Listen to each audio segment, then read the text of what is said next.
Salut à tous, ici Rags et bienvenue sur cette nouvelle série que j'intitulerai Manisic.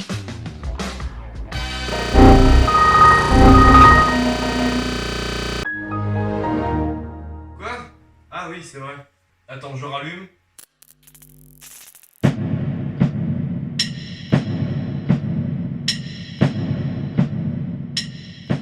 Car Cité de Rest, c'est un groupe de rock indépendant fondé en 2010, mais avant tout, parlons de ses origines. Nous sommes en 2008 et Will Barnes, aka Will Toledo, est un jeune étudiant américain de 14 ans qui enregistre seul des chansons sur le siège arrière de sa voiture, d'où le nom qui viendra plus tard, Car Cité de Rest, et qui commence à publier sur internet des albums qu'il écrit et joue à l'arrache sous le nom de Nervous Young Man. Malheureusement, j'ai trouvé aucun de ces albums, mais à ce qu'on peut voir sur le Tumblr du groupe, ils étaient au nombre de 5 et sont sortis entre 2008 et 2009. En 2010, Will publie le 1er mai sur Bandcamp un album intitulé 1. Et je vous remets ce certificat d'originalité pour avoir intitulé votre album d'un nom qui vous a certainement demandé énormément d'inspiration.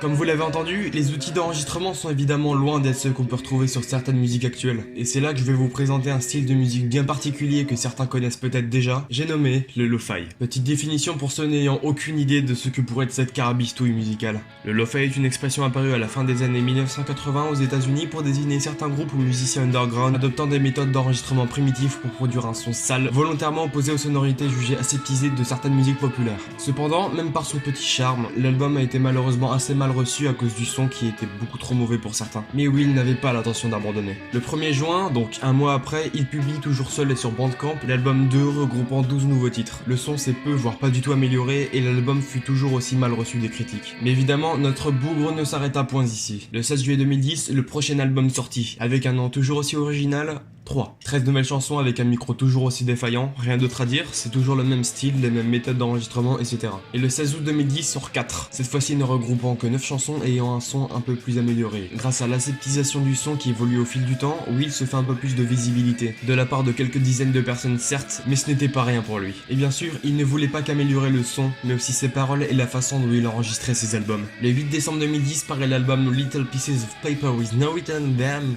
J'en ai marre.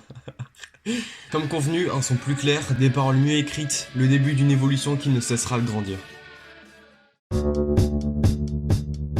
Enfin, nous rentrons dans les choses sérieuses. Le 26 mars paraît l'album My Back is Killing Me Baby, comprenant un total de 11 chansons inédites et des paroles très réfléchies, dont certaines qui parlent du passé de Toledo, ou de ses pensées vis-à-vis de certaines choses, comme dans Something Soon, où il parle de la ville où il vivait au moment d'écrire cette chanson. Quant au son, je le répète peut-être, mais quand on regarde l'évolution entre ses premières chansons et celle de My Back is Killing Me Baby, on peut vraiment être fier de Will. Et plus tard sortira le magnifique, le seul, le parfait, le vénérable, le superbe, l'excellent, que dis-je, le divin album.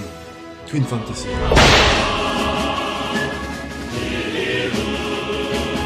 En effet, c'est le 2 novembre 2011 que Will Toledo va sortir son album Twin Fantasy, l'album qui va le propulser vers son succès, l'album phare de tout ce qu'il avait produit jusqu'ici, l'album aux paroles touchantes et aux mélodies à la fois dansantes et calmes. Celui-ci est vraiment réfléchi, bien structuré et Will Toledo y parle de sa sexualité, de sa perte de repères par des lyrics magnifiques. Je vous conseille vraiment d'écouter ne serait-ce que quelques chansons de l'album parce qu'il serait très regrettable de passer à côté d'une pépite pareille. Je pense que j'ai jamais autant adoré un album et que je me suis jamais autant ambiancé dans ma vie. Si j'ai autant aimé cet album, c'est certainement par la puissance de la voix de Toledo, mais aussi par des paroles dans lesquelles on peut se reconnaître ou au moins se sentir visé. Si vous êtes plutôt sensible et que vous écoutez l'album avec les lyrics sous les yeux, vous pourrez sûrement y verser une petite larme. En fait, quand Twin Fantasy est sorti, le succès n'était pas direct. Il est en effet venu progressivement et même Toledo fut bouche bée en voyant que son œuvre dépassait la centaine de téléchargements. Cet album restera jamais gravé dans mon cœur. Après tout ça, l'artiste n'a pas lâché l'affaire et sorti pas mal d'albums comme Monomania, Starving While Living, Nervous Young Man, Disjecta Mambra et How to Leave Town. Il contribua aussi à la création de quelques albums comme D'Urberville des Whiting Brothers,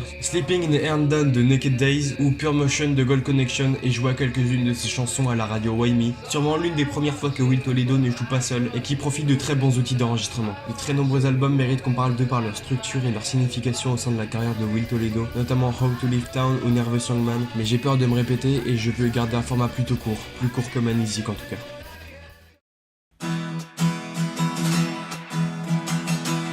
Après avoir fini ses études et déménagé à Seattle, Will annonça en septembre 2015 sur Facebook qu'il avait signé un contrat avec le label Matador Records, avec lequel il restera même encore aujourd'hui. Il engagea ensuite le bassiste Jacob Bloom et le batteur Andrew Katz pour composer ses albums Teens of Style qui paraîtra le 30 octobre 2015 et Teens of Daniel le 20 mai 2016 sur Bandcamp et d'autres plateformes comme Spotify ou Deezer. Albums qui pour moi font partie des plus importants de la discographie du groupe, surtout Teens of Daniel que je chéris presque autant que Twin Fantasy au vu des paroles, de sa signification et de toute l'histoire fondée derrière. Peu après la sortie de ses œuvres, Jacob Bloom quitta le groupe pour des études de médecine et fut remplacé par Ethan Eves qui est passé ensuite de la basse à la guitare et justement c'est Seth Dolby qui prit le relais à la basse. Puis, sans prévenir, le 13 décembre de la même année paraît une version réenregistrée de Beach Life in Death de l'album Twin Fantasy sur Spotify. Après de longues rumeurs de la part des fans, le 9 janvier 2018, Matador Records annonça officiellement la parution d'une complète réédition de Twin Fantasy. L'album original fut donc renommé Twin Fantasy Mirror to Mirror et le plus récent Twin Fantasy Face to Face. Un son beaucoup plus aseptisé, des paroles rajoutées, des clips originaux et j'en passe. Si vous avez aimé Twin Fantasy Mirror to Mirror, foncez écouter Face to Face. Ensuite, le groupe décida en décembre 2018 de compiler certaines musiques jouées en live et c'est pourquoi l'album Commit Yourself Completely vit le jour le 17 juin 2019. Et enfin, le dernier album de Car Seated Rest, plus connu sous le nom de Making a Door Less Open, regroupant plusieurs chansons totalement inédites parues le 1er mai 2020, 10 ans jour pour jour après la sortie de l'album 1. Il peut ne pas être au goût de tout le monde comme il est plus orienté électronique que rock selon moi, mais jetez-y un œil quand même. Et avant de passer à la conclusion, j'aimerais juste parler rapidement de One Tread Danger, un duo de musique fondé par Will Toledo et Andrew Katz en 2018 dans une ambiance plus hip-hop et électro que les albums de Car Seated Rest. Et c'est d'ailleurs de là que vient le personnage de Trait, si jamais vous vous demandiez d'où venait ce personnage si sublime.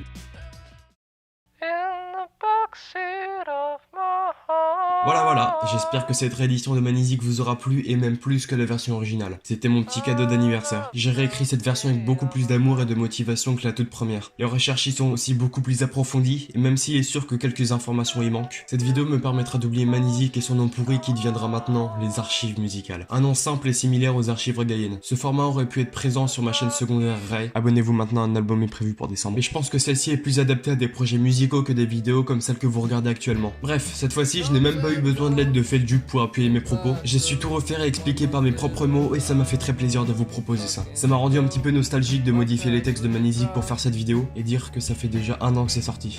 C'est fou comme le temps passe vite. Je voulais remercier l'incurvateur qui a laissé un commentaire sur Manizik qui m'a permis de rajouter quelques infos dans le script de cette vidéo. Merci à toi si jamais tu regardes cette vidéo. N'hésitez pas non plus à me rejoindre sur mes réseaux, tout est dans la description. Bon, je vous dis à très vite pour une mise au point de tout ce qui s'est passé dernièrement sur la chaîne avec le 4e épisode de Post Parlotte. C'était Regs, à plus.